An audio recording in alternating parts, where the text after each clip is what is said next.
That was Cotty House from 1703, an English country dance that would have been done primarily, increasingly by the gentry, the landed people of property in England, and those who were settling in New York.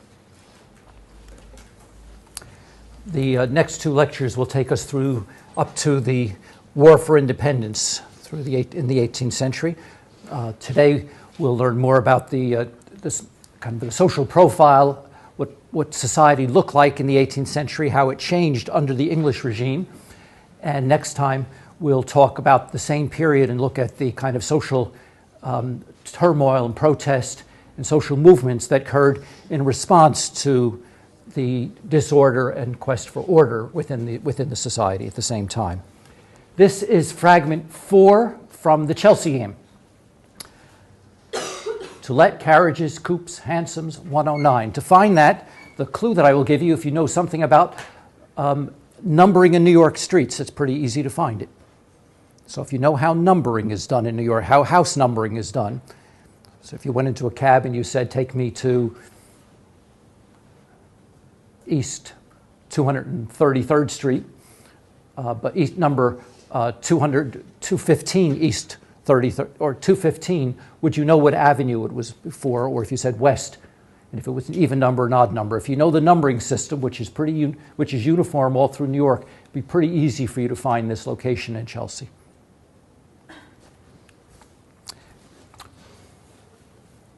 Again, to remind you from the other ones that we had last time, fragment 1. This was fragment 2.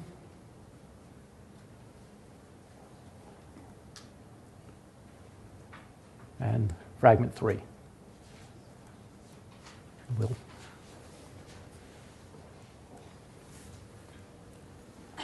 This is where we're moving to. Just a few words. I've put the fragments up on Blackboard, and at least for the first 3, I will put the others up this week. And I will put up through number 6, which is to be disclosed in class next Monday. But for those of you who want the weekend to be able to find them in others, I'll have put them up before the weekend, so you'll be able to, you can find them all on Blackboard, and you can review them at your leisure. And you can also download them, obviously, make copies for yourself while you're walking the streets, as it were. The last image, as I said, in the Chelsea set will be next Monday. The IDs, your IDs of them and your own copies will be then for the following Wednesday, and the winner and the prize will be the following Monday. And the next competition after this will be Greenwich Village. Okay? I want to remind you that you have a paper due in a couple of weeks. It's, again, to focus on your grandparents, the week in which your grandparent, your mother, if you're your grandmother on your mother's side, if you're a woman, father on father's side, if you're a man in the class, and to focus on the social conditions and at least one social piece of social policy during that epoch. Okay? It will be largely descriptive, I expect this paper, but it should give you an opportunity to analyze the policy that emerged during that period. If it were, for instance, during the Depression or during the 20s, who does the policy affect, who does it not affect, where does it take place, etc. And for perspectives on these things, obviously you can go to the library and the New York Times Index, easy to find references. But you can also, for contrasting references, go to the Amsterdam News, which is the newspaper of the African American community, the Herald Tribune, the Daily Worker, which is the newspaper of the Communist Party. So there are all kinds of different perspectives that you can play off against one another to get some sense of what these policies meant to different constituencies in New York City. Okay. Can I ask you a question about that? You may. Some of the students asked how far could they go in the direction more towards, could they, the social conditions strictly refer to like healthcare, state policies, or can it include something like leisure or sports? Something in more of the cultural arena? As far as I'm concerned, sure. Sure. But again, I think problematize them rather than simply descriptive of how the Brooklyn Dodgers were doing against the Giants in the 1920s and 30s, however important that may be. Okay?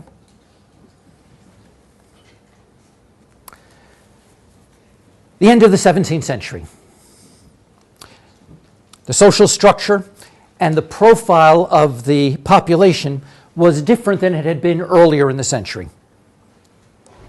It had been marked, as you remember, from fairly early in the 17th century by inequality, and that inequality will persist and, if anything, worsen over the course of the next century. But the character of that equality or inequality does change.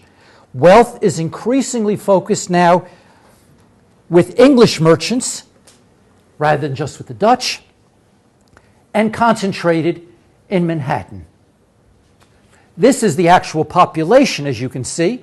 So the population is predominantly Dutch, but that's not necessarily, as we'll see from the distribution of wealth, which will be the next table that I'm going to go back to in a minute. Okay? That's not how the distribution of wealth. So first, just look at the population, if you'd like. And you can see that there are twice as many people of Dutch ancestry and background living in the city, the turn of the 18th into the 18th century. But 1 in every 5, most of whom are in bondage, are African Americans. And Jews are, again, a scant 2% of the population, a figure that they'll largely remain for much of this period. Okay? Wealth, as we'll see, is increasingly concentrated in English merchants.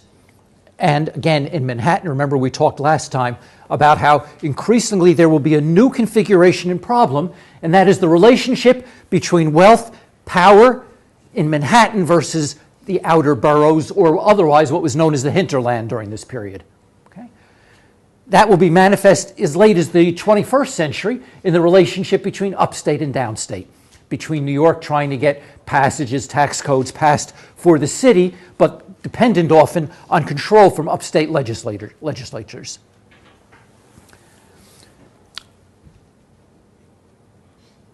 Wealth, which had been based in furs in the 17th century, is increasingly now going to be based in land, commodity production, and goods.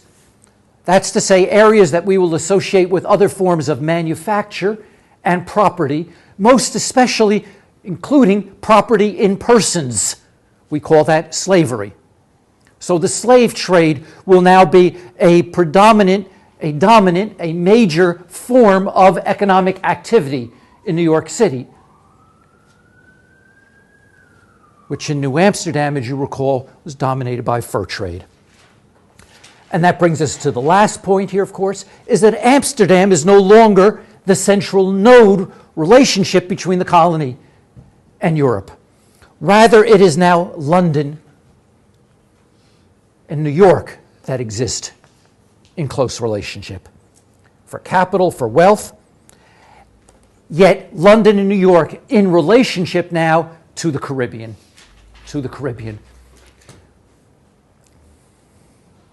That will be the global trade.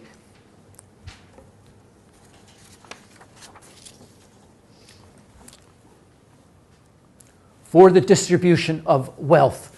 Again, population, this is a few years later, is predominantly Dutch. Again, maybe this will work, maybe it will not. Not today. Shouldn't be so hard for you in any case to see. The Dutch, again, are a 2-to-1 ratio over the English. Notice the French playing increasingly a major role in the city as well. But wealth, even though they're they're half the size of the Dutch population, the top 1/5 in wealth, twice as many. The English are twice as powerful when you consider that they're half the size. It's 4 times the wealth, basically, is within the English population. And poverty is disproportionately among the French.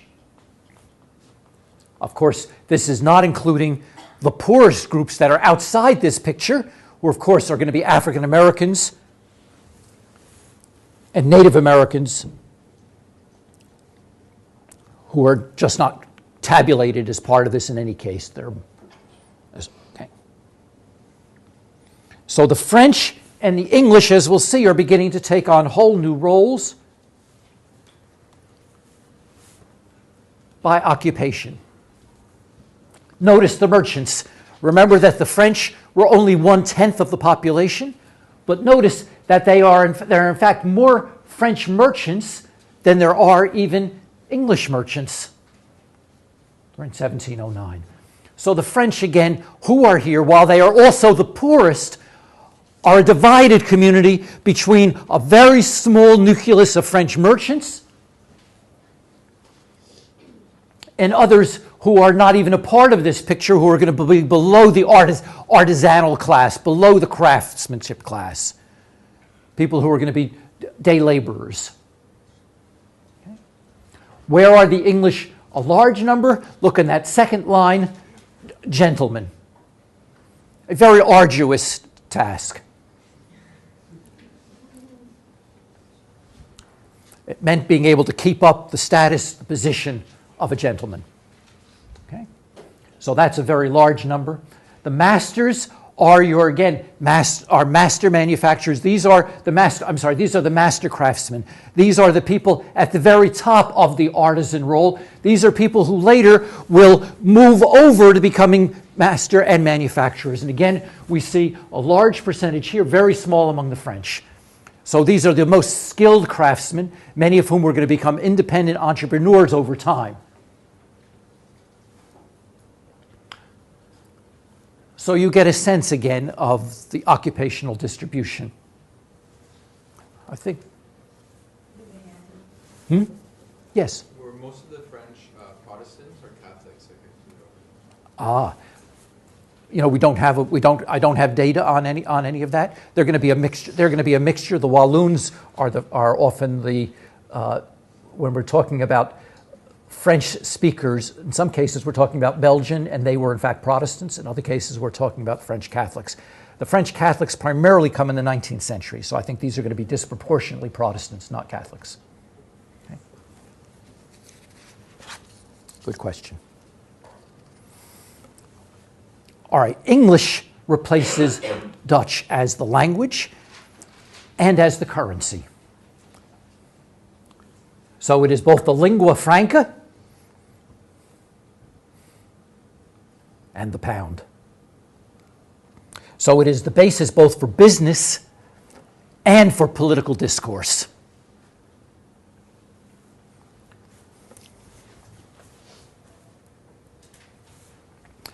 The remnants of the Dutch we'll see later. I'll show you next time. They're obviously, it also reflected in architecture. What had been the character of the Dutch period, which would have been red tile roofs, largely disappear. We have, frankly, now an English structure that we'll begin to see. It'll be manifest for some of you in the early part of the 19th century, late 18th century, in federal-style housing, which is not unlike what we call Georgian style in England, and we'll see some of that. You know some of it by thinking about the housing on Washington Square North. Okay, Washington Square North. But again, that's from a period 100 years after this. Come back to the other examples you would have seen that would have been a simpler federal style. Some of it is on 8th Avenue in the 20s, and some you will see in a more simple rather than the more elegant style of Washington Square North in the teens within Greenwich Village. So we're talking about 11th and 12th Streets. But another time, I'll show you some pictures. What else can we talk about? Well, residential segregation. It will be a characteristic of the modern city, and it will take off. It may play a dramatic role during industrialization when large numbers of immigrants come here in particular. But its origins can be traced back to the period we're talking about. We already had seen an element of it. Remember the placement of the African Americans outside the wall of the city. That was a form, after all, of residential segregation. So there's some evidence that it was early built into the DNA of the city. It was built into the DNA of prejudice, as well as economic opportunity. So in part you did it because you didn't want to be next to other people. In part you did it because you wanted to associate with other people who you thought would confer through their status on yourself. So you wanted to live near other people because you gained status from being associated with them. So it was not, today we think of that, for instance, of real estate developers redlining when they mark off certain areas and they want to keep people out of whether they want to keep people in because it affects real estate values. So in some sense, that's not so different than what we're going to find very early in this period. As early as 1694 in this example, Queen Street was created by the East River by the Act actually of 1691, and it was made an exclusive street. Now, what did that mean? That meant that as early as the end of the 17th century, they were establishing zoning policies effectively, de facto, that included provisions as to the character and quality of housing that had to be built in certain areas. In this case, all houses had to be 25 feet wide, broad, at least only 2 stories tall, and had to be made of brick or stone. In other words, they could not be made of wood, which was the other prevailing material for housing. So already there was a provision for the kind of McMansions that, if you'd like to think about them, that were going to be built on Queen Street in the 1690s. The wealthiest merchants flocked to build them, and that meant that they were primarily English and some of these French merchants, as well as some of the Dutch merchants who had been here earlier. By 1700, the wealthiest English New Yorkers were also beginning to speculate on lots on the northern fringes of the city, what we would now call pioneer blocks, where people begin to speculate on an area that may now seem vacant, deserted, or isolated, but project that over time it'll be cheap, you can build housing, and people are going to want to move there. So we already have the origins of speculation in land for finer neighborhoods. A ward structure also begins to develop by 1700 that is distinguished by social character of the city. It's not unlike the ward structure that persists right through to the 21st century. Dock Street was on the very southern tip of the island, and it was the wealthiest area, mostly English and French. The East Ward was Queen Street and the area above Wall Street, and that was mostly an English and French majority. The South Ward, Broadway, Beaver and Pearl Street. There was a West Ward, mostly of tradesmen, a North Ward, mostly of the Dutch. The actual social characteristics only slowly begin to emerge. What often happens early are ethnic characteristics to some of the wards. People wanting to live near other people that they knew in neighborhoods. By the way, that's not so different even today. We call that chain migration. Does anyone know what chain migration is? It's like when one group comes to, for instance, the United States and dominates a certain job, they start bringing more of their ethnic group to the United States. Okay, not just a job, but a neighborhood. So I'm from Paterson, New Jersey, for example, and my grandparents came from Łódź in Poland, and they came and settled there because there were uncles and aunts who were willing to help them pay for steerage to come over in 1921 and paid their steerage, and so it took them to Paterson. Paterson then developed a whole textile community because those people in Łódź had already worked in the textile industry. You'll find the same thing for Italians in very particular kinds of neighborhoods. Poles moving to very particular kinds of areas. That's why we associate, for instance, the Germans with settlement in Milwaukee. Okay? You can think of or Cincinnati, you can think of virtually all the areas, including in New York, where there will be German settlements, where there will be, again, Jewish settlements, Italian settlements, Chinese settlements, and some of them to this day bear those names, right? Little Italy. It's become tiny Italy at this point, but it's still there. It's 1 or 2 blocks, right?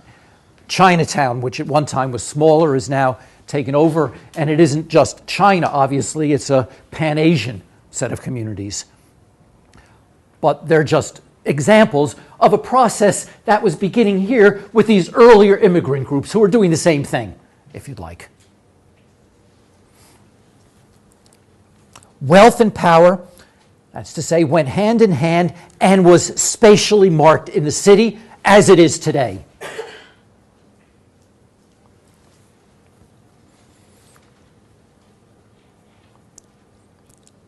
There were two rival political leaders of the city at the turn of the century. One was a Dutchman by the name of Abraham de Peyster, P-A-Y-S-T-E-R, like pay-stir, and Nicholas Bayard, and they were among the 5 richest men in the city. We're going to talk a little bit about the wealth. First, we need to ask, well, how is it the English merchants ascend? How is it that they gain the power? Well, partially they're here. The answer is fairly, it seems to me, self-evident. They have ties to London. London had replaced Amsterdam. That was a basis for power, just as it had served the Dutch merchants before. Secondly, not surprisingly, it's British policy, and it favors the British, English merchants. Not surprisingly, again, the English merchants often had relatives back in London, much as the Dutch had had connections to the West India Company. So it was just a pattern that was repeating itself.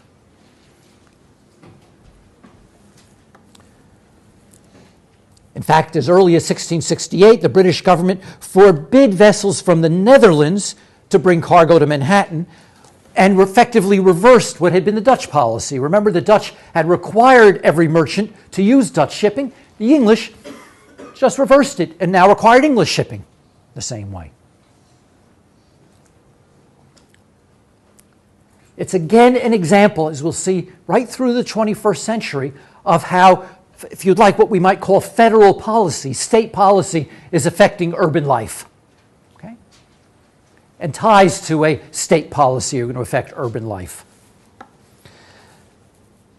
By the turn of the century, there are these 2 powerful, wealthy groups of aristocrats in New York. And they are competing groups of aristocrats. We'll talk next time about, as it were, competition between all of these aristocrats and everybody else, the riffraff, meaning most of us. Okay? But for now, we're talking, well, most of me, not you, you're all the aristocrats. In the meantime, we're talking about these 2 groups of aristocrats. What are they? First, a group based power in land, and a second, a group whose power is based as merchants.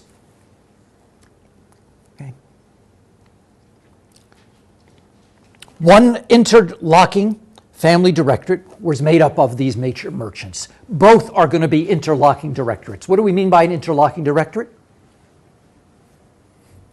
Anybody have any idea? Well, it refers often to boards of directors. That's where the term came from. And if you looked at boards of directors on most companies, you find that they sit on each other's boards. Okay?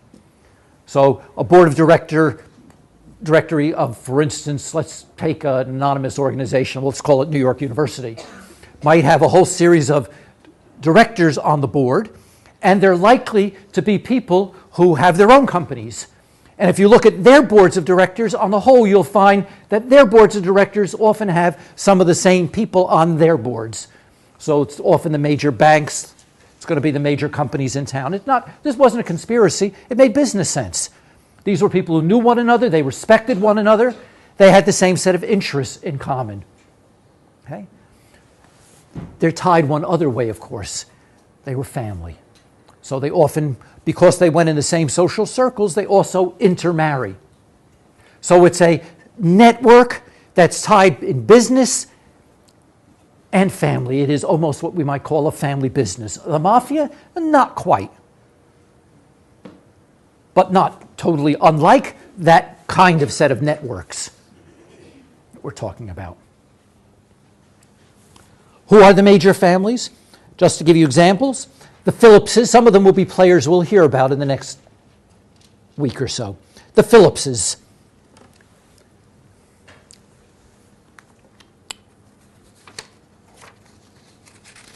Let's see if we can make this work, and we'll see something of all these people.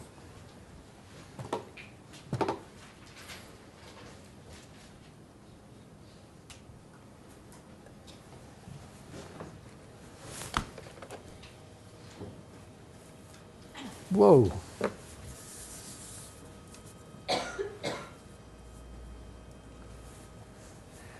So this handsome map was drawn by a very skilled map maker. Lives in Chelsea. So if you play along with me, at least you'll get a sense. Remember we talked about the patroonships. Well, this is a vestige of the patroonships now overlaid with large landholders. And you're going to see the names of a lot of the people that we're going to be talking about. Okay? The Phillips family, as you'll notice, the Phillips Highland, the land that they came to own. Now, these are families I'm starting with who, in fact, are merchants, but that doesn't mean they don't also own land. So most of these connections we're going to see when we come to the large landowners. But remember, we talked early about one of the groups up here, the Rensselaerwick. That's the old patroonship of the Rensselaer family. The Livingstons, very famous in New York City history and New York State history. That's Livingston Manor. We talked again about the Phillips Highland, but here's Phillipsburg, also another manor. Nice chunk of real estate. Basically, think of each case, we're talking about Westchester, Dutchess County. Everyone gets a county. Okay? So this was enormous grants. And they're all to people who, by and large, are related to one another. Give you an example if we can. The Phillipses involved Frederick Phillips. He arrives in 1650 as an official of the West Indies Company, so he's of Dutch origin. He's a carpenter. He trades with the Indians, and he intermarries with another Dutch family called the Van Cortlands.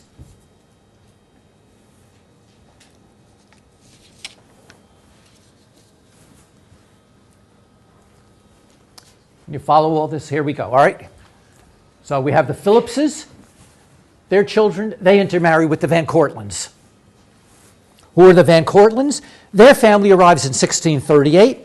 The son, Jacobus, here we are, Jacobus, marries the adopted daughter of Frederick Phillips, while the son, Stephen, marries a sister of Peter Schuyler. So the son, the daughter, Peter Schuyler, here to there, marries the daughter. Okay? We're going to be dealing with all of these families, the Schuylers, the Delanceys, the Cortlands, the Phillipses. And you can see these are old Dutch families that are going to be, and that's primarily where the land, where some of the merchant, where some of both the land and merchant wealth was held. The Delanceys were Huguenot was a Huguenot refugee. Stephen Delancey comes in 1663. He marries the daughter of Stephen Van Cortlandt. He makes his money in the rum trade. Okay? So he's tied to the Caribbean trade in rum. The Schuylers, Philip Schuyler, settles in Albany, marries a Van Rensselaer, and he's the leading trader with the Iroquois. So again, while it appears they're in land, they're actually in that area as traders, okay, in the fur trade. So these families gained their wealth through land as well as through commerce. It wasn't a total separation through the two. And they were given large numbers of land. So Frederick Phillips, I mentioned, the 90, let's see if I can go back to my earlier table, was given 90,000 acres in Westchester, the manor of Phillipsburg. The son Adolph was given 205,000. That's Phillips Manor, which was basically all of Putnam County. Stephen Van Cortlandt was given 86,000 acre manor in 1697. His son Jacobus was given land, which today is called Van Cortlandt Park in the Bronx.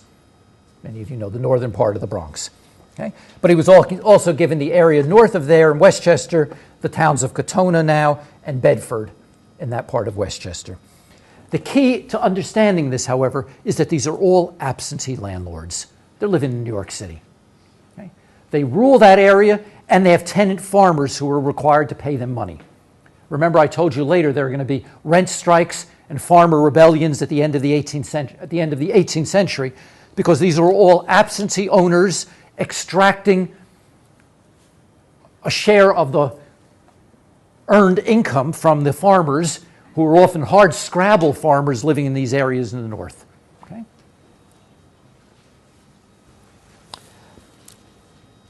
Against all that, this kind of merchant class, we have landed interests, which was dominated by two British families. The Morris family,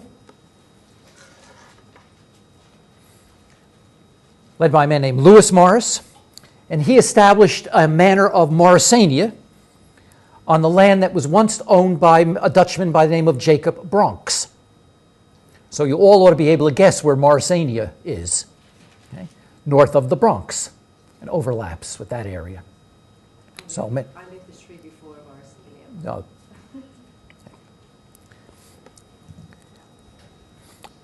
So he gets that area, again, a lot of wealth and land, and very important land. Again, one of the privileges here is this is land closest into the city. He's also given a 3,500-acre manor in New Jersey, where he is made the Chief Justice of the Supreme Court in 1715. Now, I know New Jersey history is not New York City history, but that's just an accident. For this period, and in fact, one could argue even for the 21st century, it's New York City history, in the sense that it's part of the greater New York City metropolitan area. It's where people live and work, or live and now come into work. It's the same. It's the people who often get their information here.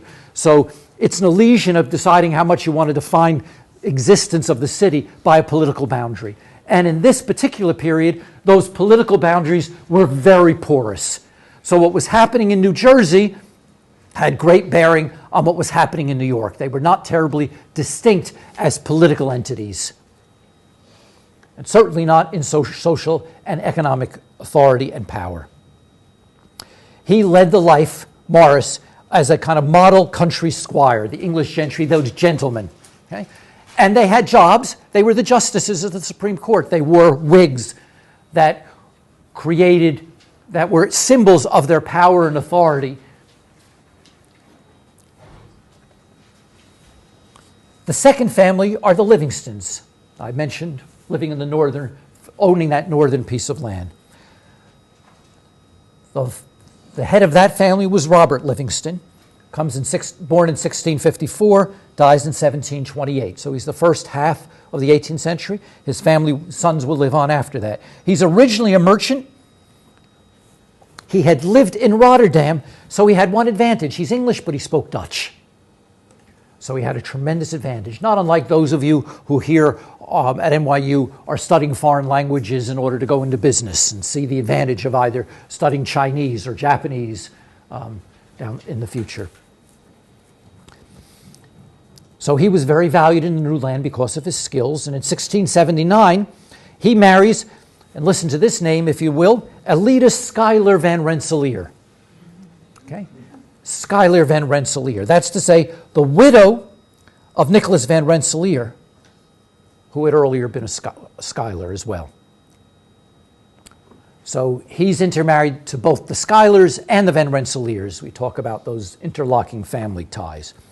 When the English take over, his friend is the governor, one of many governors. This one's name was Dugan. You don't have to know Dongan, D-O-N-G-A-N. You don't have to know the governor in particular here. The point mostly is that the governor gives him 100,000 acres, which is Livingston Manor. Okay? So again, it's this friendship network about giving land and money to people from whom you expect allegiance. Okay? But who also you presume are men of quality, therefore will make good judgments. When the American Constitution was created, we created something called a Senate and we created something called a House. It was based on a model actually in the Massachusetts Constitution. It always presumed that there should be a House that could be democratic, close to one man, one vote, and a Senate in which the finer people could be elected. And therefore there would just be two people from each state, because it was presumed that there ought to be a place for men who were aristocrats, that a balanced government was to have, as the Americans thought they were creating, was to have some place for the voice of the monarch. We would call them the president. A second, a voice for the aristocracy. We would call that the Senate. And a voice for the plebeians. We would call that the House. And they would be balanced against one another because it was acknowledged or thought that they, after all, had both different abilities and different interests. Okay?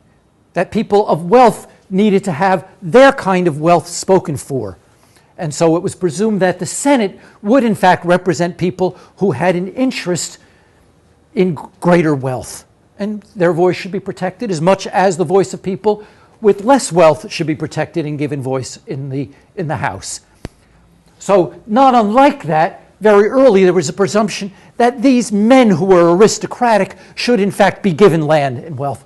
The presumption was they got that land because they're smart and talented, and they would keep it because they're smart and talented people will do well by the rest of us. That was the assumption. So he got a nice chunk of land as well. This gentry group was supported by other urban figures that we'll hear a little bit about later. In particular, names like Alexander, James Alexander, who was a lawyer, William Smith, another lawyer, and a name we often hear in New York City history, Cadwallader Colden, C-O-L-D-E-N, Cadwallader Colden, who was a physician, a scientist, and a politician. What you should be hearing there is the notion that an urban life has to have ties to people who are not simply merchants, but people who can also make the laws to facilitate the flow of capital. They're going to be called bankers and lawyers. And not surprisingly, this nucleus of people in the city who represent increasingly wealth and power that's in production, manufacture, trade, are going to be tied to a group of people who need to service those industries. There were 4 spheres of economic activity that now compete with the fur trade in England, in New York in the 18th century. One was rum, and that, of course, was the Delancey family.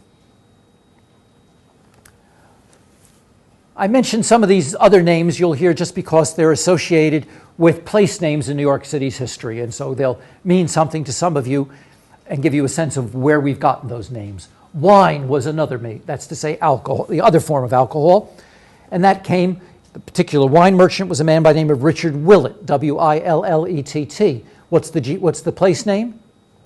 Willett's Point, right?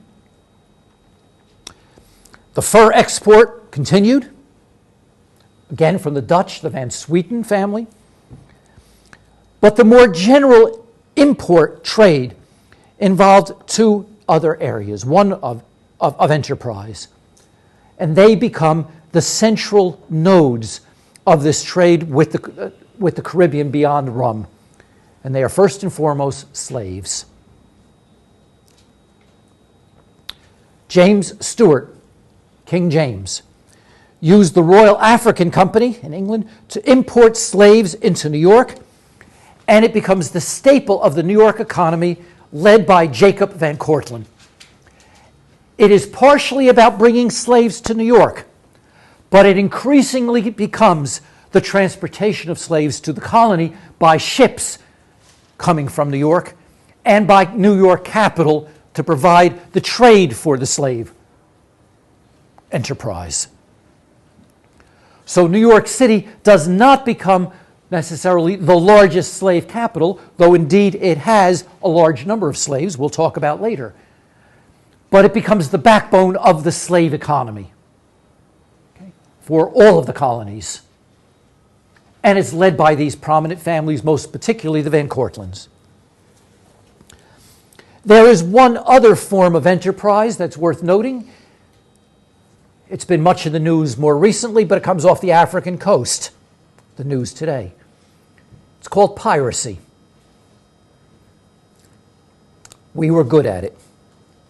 William Livingston, in particular, raised £6,000 to outfit Captain William Kidd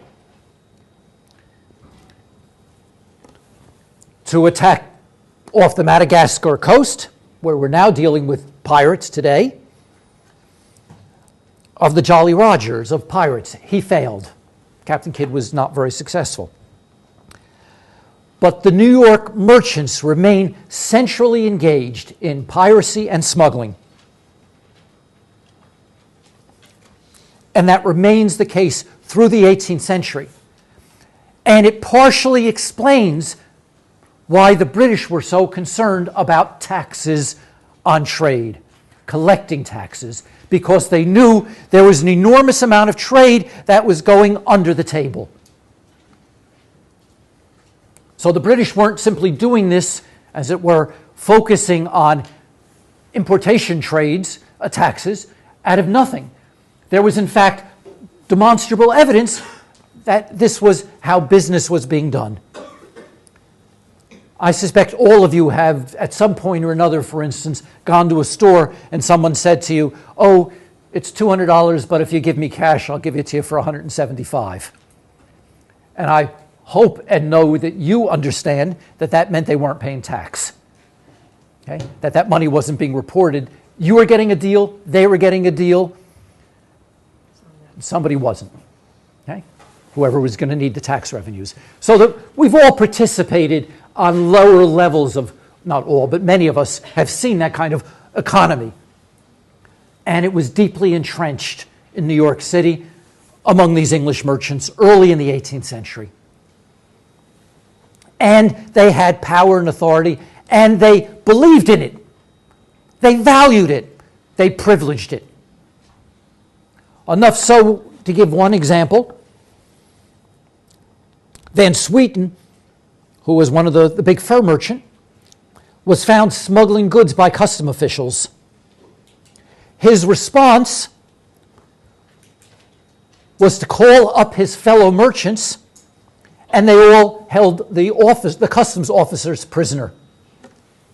They jailed the customs officers for trying to extract money from them for what they were supposed to be doing. The only way the customs officers are released is that the governor had to intercede and send troops to relieve the customs officers and release them from prison. So very early, there was a presumption by these merchants that was perfectly appropriate to be doing this, and that they could be, as what we might think is audacious, to just arrest the officers. There'll be a period in the 1850s, by the way, just to go ahead of ourselves for a moment, to know that there are arguments being made over the legitimacy of the police forces in New York. And there's a moment when there are two rival police forces, one that's licensed in the city and one by the county. One is basically a force supported by the Democratic Party that's based in the city, Tammany Hall, and one is based in the Republican Party that's based in the countryside. And their response is to lock each other up and jail each other in order to contest authority. So these kinds of contests are not totally unfamiliar in our history. The key, though, to the new economy of the 18th century is the relationship not just to London, therefore, it is the relationship to the West Indies, the relationship to the Caribbean. It is, in fact, the beginning of what we'll know as triangular trade: London, Caribbean, New York. Not just London, the Caribbean, Boston, London, the Caribbean, Philadelphia, but primarily London, the Caribbean, New York. And then New York secondarily up to Boston, down to Charleston with slaves or goods. It is the beginning, it is the new articulation of a clear-cut global trade. But central to it is West Indies as a source of rum, sugar, by which we mean molasses, and slaves. The origin of all of this is market demand in England. That's to say, all the molasses, the rum, was not being consumed by New Yorkers. We had a healthy appetite for it, but there was no way we were going to consume all that. This was consumer demand from the British, okay? Among others. But it grows dramatically in the last half of the 17th century, and it spirals into the 18th century. The English sweet tooth transforms economy and trade. If you want to think about that today, think of all the things you buy from Cadbury, all the English chocolate merchants. Chocolate was a major product that would emerge out of England for that English sweet tooth. New York City merchants, some like Morris, had been plantation owners in Barbados, and they become now a conduit to the United Kingdom. The West Indies market becomes the cornerstone of the New York City economy. Okay? New York City cannot be understood without its relationship now to the West Indies and the slave trade. Gotham, authors in Gotham, articulated in one memorable passage that I think is particularly poignant. New York lived by feeding the slaves who made the sugar that fed the workers in English workshops and who made the clothes and other finished products that New Yorkers did not make for themselves. So that's the relationship, if you would. New York is getting all the slaves who are making the sugar, and it's feeding the slaves, and it's producing all that material. And that material, that sugar, those molasses, are then feeding the English workers who are making all the cloth. There's no cloth production in the United States. It's all in the emerging English textile industry, which is going to take off in the middle of the 18th century. A good 75 years before it emerges in the United States. Okay.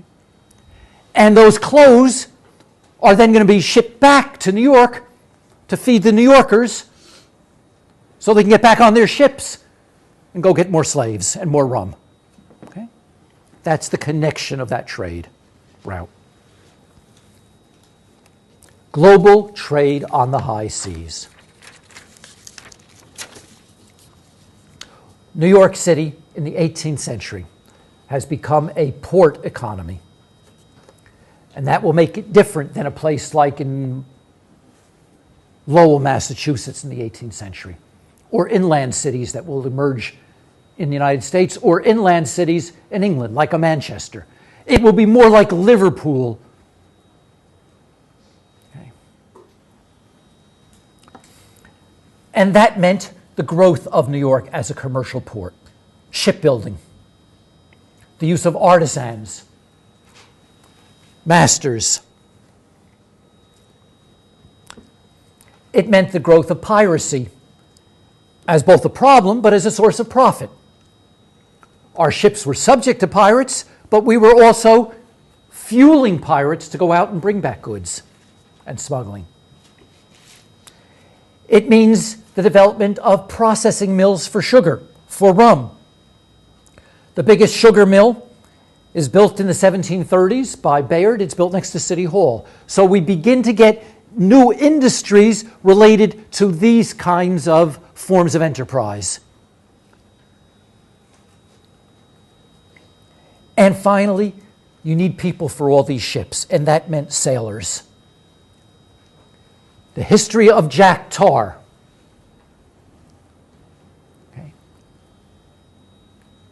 is the history of New York City's dockyards. It is the history of the sailors, their imprisonment, their hard life, their coming back to New York.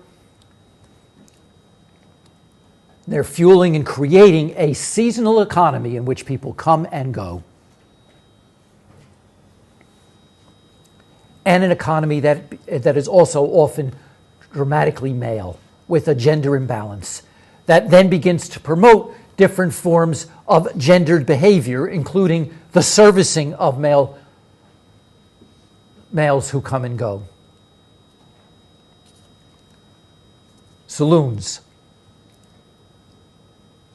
boarding houses, prostitution, grog shops, houses of assignation, all create and the notoriously hard life of Jack the Tar creates a very strong work culture in New York City on the dockyards. That will also shape the 18th century, but it will shape it very differently than it's being shaped by these aristocrats who are controlling this land. And that culture will become dramatically important part of the story that we'll talk about next time, but it will become very important after 1760s. Because the English Navy will be blamed for many of the hard conditions these people have to bear on the high seas.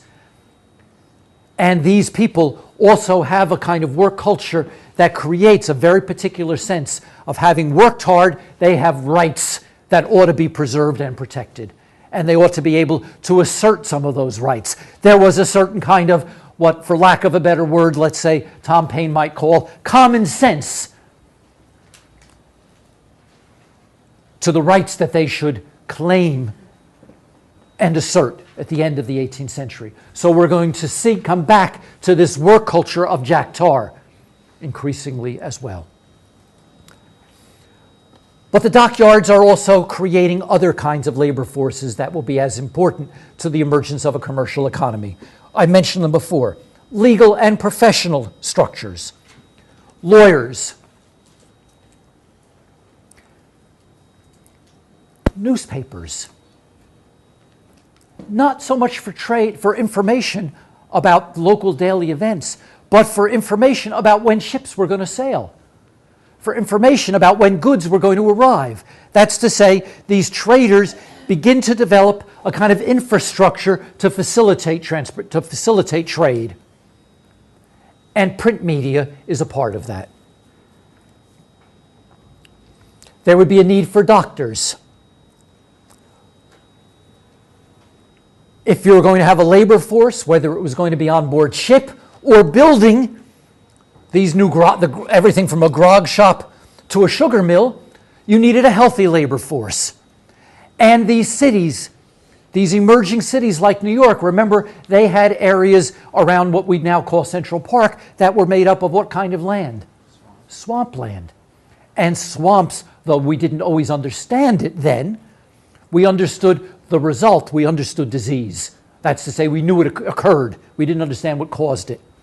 But there was there was disease, and disease will increasingly mark the history of New York in the 18th century. So doctors, of course, who were an emerging profession with some relationship to science, a claim to science at least.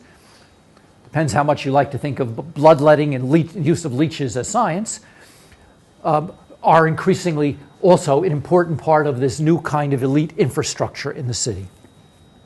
Finally, of course, we have the wealth of merchants, professional class, and what do they also require?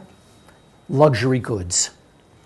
So one of the things that also emerges is new markets that are going to emerge around the different groups of people who are here.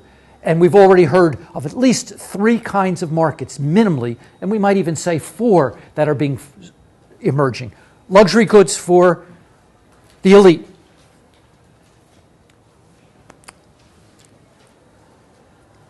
Goods for artisans, masters, skilled, respectable people of modest property. Workmanlike, tailored, well prepared. The third, of course, were sailors, who often needed much more makeshift kind of clothing coming and going. And a fourth, of course, was going to be a slave trade. The outfitting of slaves. That will become increasingly important in the late 18th century, too.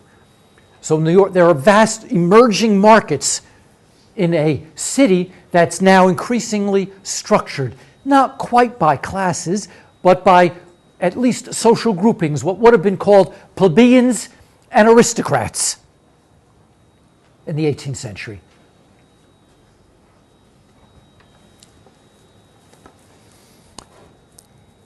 The English period, as a consequence, is a period in which the New York City economy is reinvented. It is no longer a company town.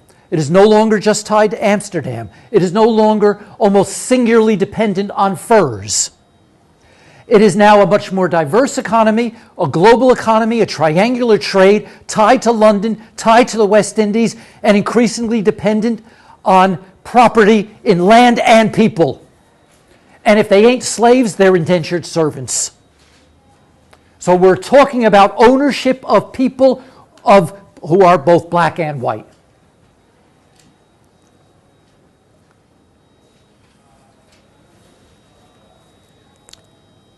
With geographic divisions, with ethnic divisions, and with occupational divisions all beginning to emerge. the era of English rule as a consequence.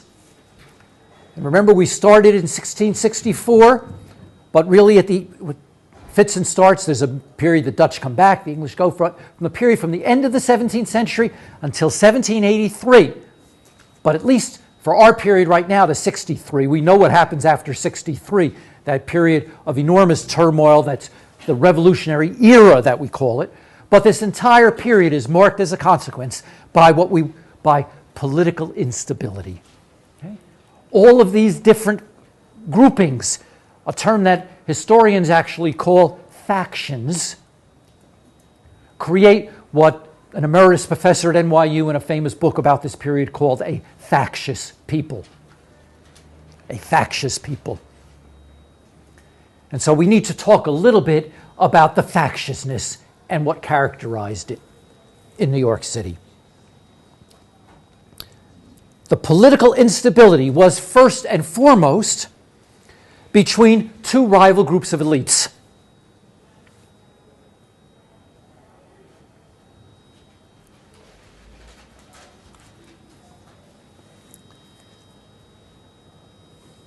But they were elites with very differing sources of wealth. Land versus trade. Not completely. Okay? Those divisions, it's easy to just presume everyone who had wealth from land didn't get any wealth from trade or vice. No. Okay? But largely and increasingly different divisions. And out of each of those kinds of holdings comes a very different perspective on what kinds of taxes, for instance, you're going to support. Or what kinds of infrastructure or development you want. If your wealth comes from commerce, you want money spent, for instance, on the port. If your wealth comes from land, you're not interested in having taxes paid necessarily to facilitate the port. You may want it for the defense against the Indians. Okay? And you may decide that if you're going to collect taxes, let's collect taxes based on sale of goods. Let's call it a sales tax. And someone else will say, if you're a merchant, I don't want a sales tax. What kind of tax would they want? A property tax, which was not exactly what the people of property, meaning landholders, had in mind. So in fact, the division that we see even today between people wanting different kinds of taxes has its origins, not surprisingly, we see evidence of it in the early part of the 18th century in these two different groups.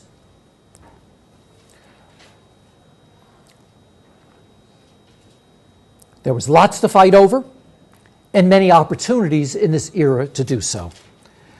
By the early 1680s, the Dutch were beginning to feel the loss of their control. So some of the conflict, while it's between the land and fur, overlaps with conflict over ethnicity. Okay?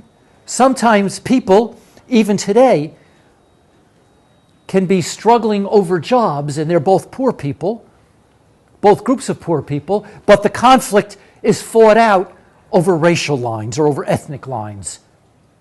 And that was what often happened here. You have the Dutch fighting the English, though in fact the division really is over forms of economy. The Dutch were quick to feel that they were losing control. As they had lost political control, they began to feel that they were losing economic control, that they were falling behind socially, and have a rising tide of discontent. It will take place in what was known as Leisler's Revolt. Leisler is Leisler.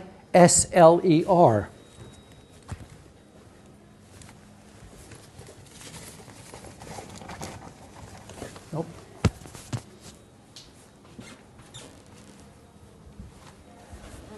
I just realized we don't have a blackboard, but we have this. Leisler. Excuse me, thank you. So it's Leisler's Revolt. The origins, the following. Initially, there was upheaval was seen in opposition to the new governor, a man by the name of Andros that we talked about last time. And in fact, much of the opposition was not from the Dutch, but from English merchants who thought that Andros, the agent of the governor of the king, was actually, they were feared, was giving too much favor to Dutch merchants. So understand that some of the conflict comes from the fact that Dutch merchants and English merchants in New York City wanted autonomy from England, that they weren't interested in having an English governor who had allegiance to the king telling them what to do. You remember, you hear some of that even at the end of the 18th century in some of the things you've all heard about the American War for Independence. English merchants began to register complaints about Andros, accusing him of taking bribes, of extortion. And he retaliates, as politicians often did, by no longer giving them any favors, blocking them from office. So relations failed and he's recalled. There's a new governor brought in, and that was the man I mentioned before, Dongan, D-O-N-G-A-N, in the 80s. And he holds elections for the first time for a representative assembly. He feels he can quiet things among all these discontented merchants. Again, remember, it was only going to be people of wealth who were going to vote. But he creates a representative assembly of 18 delegates called the Charter of Liberties and Privileges. The Charter of Liberties and Privileges. It was liberties and privileges just for those who were privileged, mind you, but it meant that it was at least a form of citizenship in a regime that otherwise, remember the term we'd used last time, was a kind of English province, where a royal province was how this area was being treated, that the governors had complete authority here. So this was a real measure of at least trying to reach out to some of the locals. It gave them rights to jury trial. Religious liberty if you were Christian, not if you weren't, so it was always a little dicey as to what that meant. And created political divisions with New York counties. So it is this Charter of Liberties and Privileges that actually creates the counties we know today. It created these divisions. Manhattan was what the island was called. Kings was a county that included all the Dutch towns we talked about. What is Kings County today? Anyone? It is Brooklyn. You know it is Brooklyn. Brooklyn is actually Kings County. That's why we also have a Queens County, which is where the English colonies were, the English towns. Richmond County, which is where Staten Island was, and 8 other districts, which are all now the counties outside the city.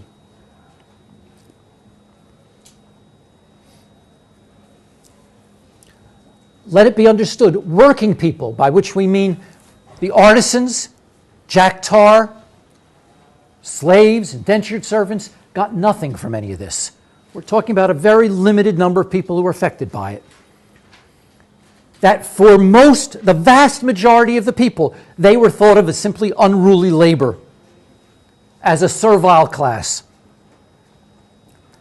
And so the primary form in which politics was exhibited and experienced in the 18th, throughout much of the 18th century, was through deference, was deferential politics, and rule by the status quo. For the vast majority, that's how things went.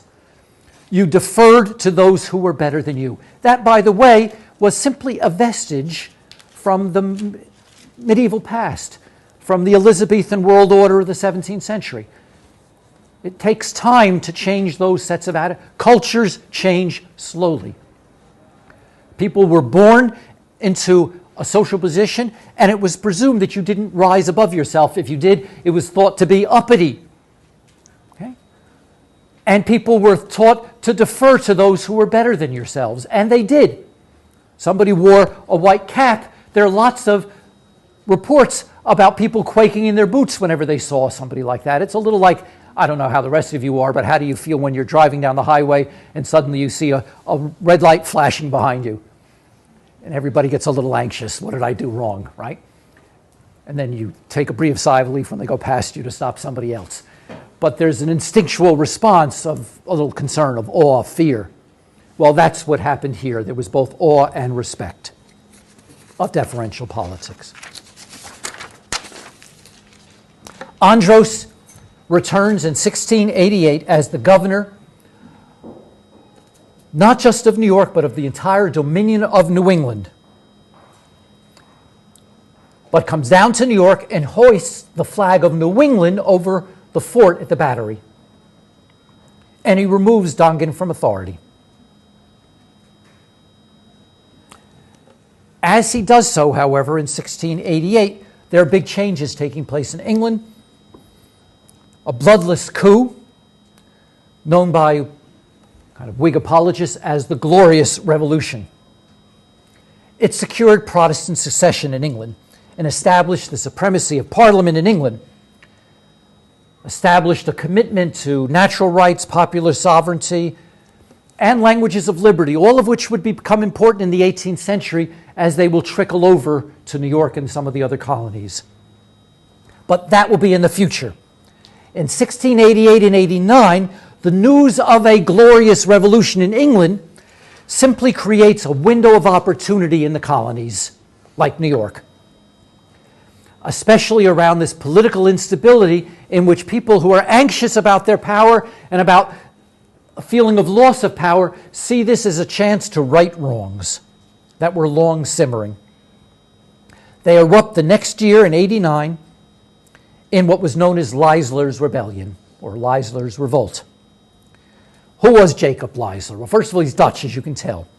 He was the head of a militia company, and in 1688 he takes over the fort,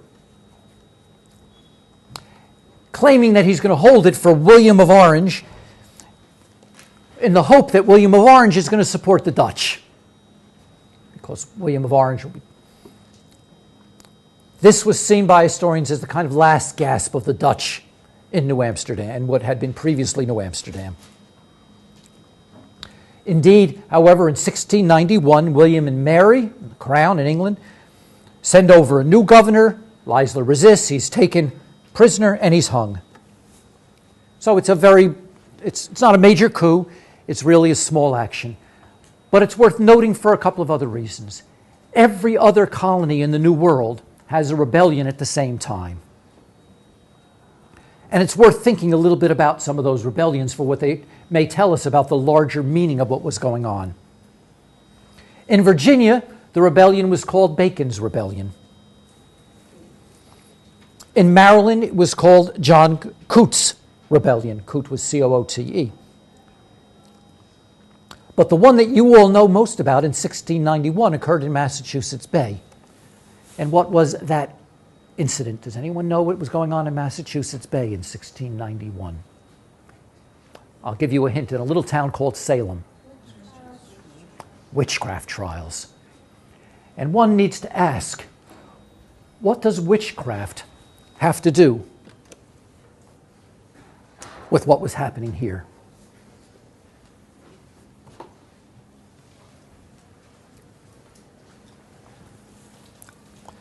New generations had been settling in all of these lands and all of these colonies.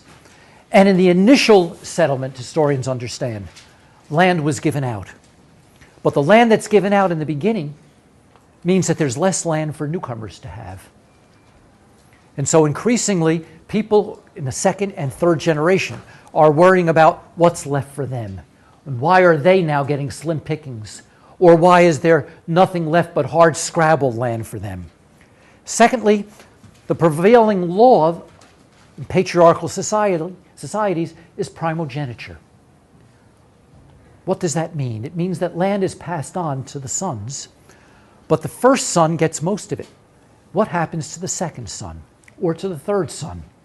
Well, they're encouraged to go either into the military or the clergy, but some of them actually wanted land, and there was less land available for them as well. Then on top of that, there are new generations of people coming over. They're English and not Dutch. And they want land that's now been held by the Dutch, who they feel are, after all, not their brethren or their like. The witchcraft trials, historians have come to understand, then set loose all forms of anxieties that can be coded in sexual terms. They're about young women feeling very upset about people touching them, about failures in the colony. All kinds of social anxieties that are being set loose at all of these colonies. They're primarily about newcomers, about how social relationships are changing. Those are social relationships can be gendered, they can be about class, they can be about ethnicity. And they all create opportunity for protest, all of which occur across the colonies because they're all experiencing, as it were, the revulsions and convulsions of second and third generations of settlement. That's what we're basically seeing for diminishing parts of land. 1684 to 91 is New York City's moment of social upheaval. It's played out in political changes and divisions that are seen by historians now as originating in what we would call factions. Factions as elites defined around different interests, land versus commerce in particular, as the major division among factions. If the colony was to be successful, each side in that division had different needs and different views how to do so. There were two major concerns. One was revenue, and that was over how to raise it and how to spend it. Should there be taxes on land? Should there be taxes on trade? Should the money then be spent on ports, or should it be spent on improving roads into the wilderness? But as important as revenue was the other concern, and that was security. In moments of great division and upheaval, the concern was about security that was both external and internal. For external security, the concern was the Indians, Native Americans. And should money be spent on military to provide protection against forts, against settlement for fur merchants going out into the West, for property holders and farmers against Native Americans wanting their land? The second, however, was over the domestic order. And that was fear that was both real and imagined. Was it from uppity workers, or could it be from slaves? And if one's imagination ran wild, there were nonetheless signs of protest from below that made many New Yorkers anxious about what we might call security for the homeland, domestic security. The origins of homeland security and the fevered imagination that sustained it would be the subject of riots in the first half of the 18th century, which will engage us on Wednesday.